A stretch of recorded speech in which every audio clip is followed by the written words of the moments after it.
বাবা হচ্ছে সন্তানের জীবনে বিশাল ছায়াদায়ী অদৃশ্য বটগাছের মতো। রোদ, বৃষ্টি, বন্যা, খরা, যতই ঝড়ঝাপটা আসুক না কেন, সেই গাছ কখনো ছাল দিয়ে, কখনো কোনো ডালপালা দিয়ে, কখনো পাতা কিংবা শিকড় দিয়ে যেভাবেই পারে পথিককে রক্ষা করে। আর আমি তো পথিকও না, তোমার সন্তান। আমার দুটো বিশাল ছায়াদায়ী বটবৃক্ষ থাকতে ভয় পাওয়ার কোনো প্রশ্নই ওঠে না।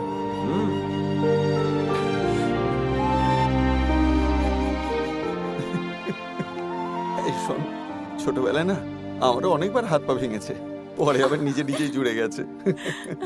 তুই টেনশন করিস না, ঠিক আছে? এক কাজ কর, রেস্ট নে। না, তোর যদি রেস্ট নিতে